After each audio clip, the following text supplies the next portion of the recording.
1. Perkenalkan, kami dari kelompok 5 akan mempresentasikan tugas mata kuliah Administrasi Sekolah Inklusi 2 dengan judul Model Kurikulum Administrasi Sekolah atau Madrasah Inklusi 2. PPOJ.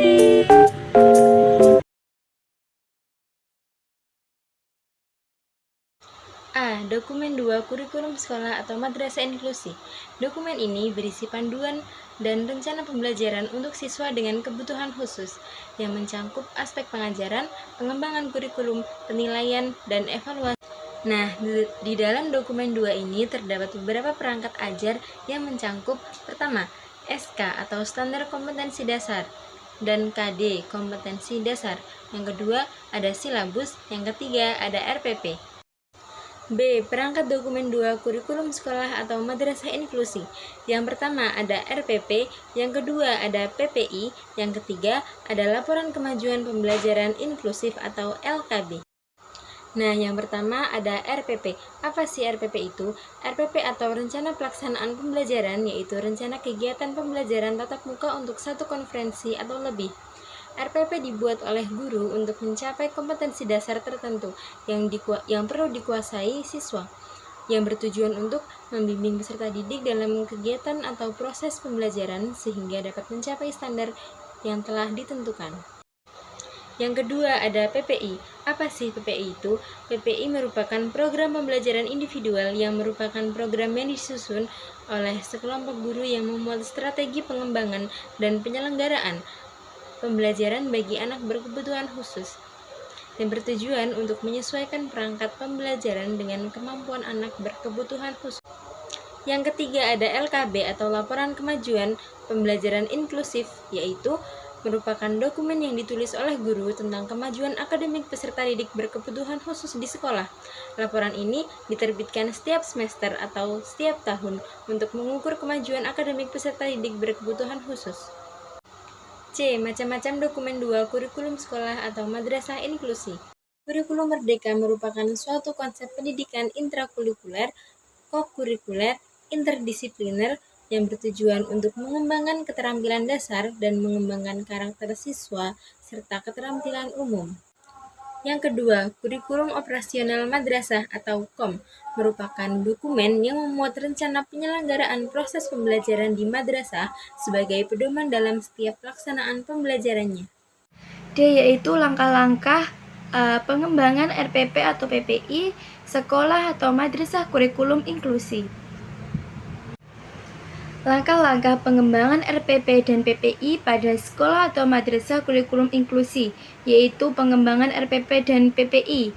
Yang pertama ada analisis kurikulum melalui dengan mempelajari kurikulum yang berlaku di tingkat nasional atau daerah yang mencakup materi pembelajaran dan standar kompetensi. Yang kedua yaitu identitas tujuan pembelajaran. Tentukan tujuan pembelajaran yang ingin dicapai dalam setiap sesi pembelajaran. Tujuan ini harus spesifik, terukur, dan dapat dicapai relevan dan berbatasan waktu. Yang ketiga yaitu pemilihan metode dan strategi pembelajaran. Pemilihan metode dan strategi pembelajaran yang sesuai dengan tujuan pembelajaran, demografi siswa, materi yang diajarkan, dan simulasi, proyek, dan sebagainya. Yang keempat yaitu penyusunan rencana kegiatan pembelajaran. Susunan rencana kegiatan secara menyeluruh yang mencakup semua tindakan yang akan dilakukan selama kelas, alokasi waktu untuk setiap kegiatan, dan penggunaan sumber belajar dan alat bantu. Kemudian yang kelima yaitu evaluasi dan penilaian. Tentukan teknik penilaian yang akan digunakan untuk mengukur seberapa jauh tujuan pembelajaran yang telah dicapai. Rencanakan juga metode untuk memberikan umpan balik kepada siswa tentang kemajuan mereka. Yang keenam yaitu refleksi dan penyesuaian. Setelah pembelajaran selesai, pikirkan tentang keberhasilan pelaksanaan RPP, tinjau metode dan strategi pembelajaran, dan temukan area yang perlu diperbaiki.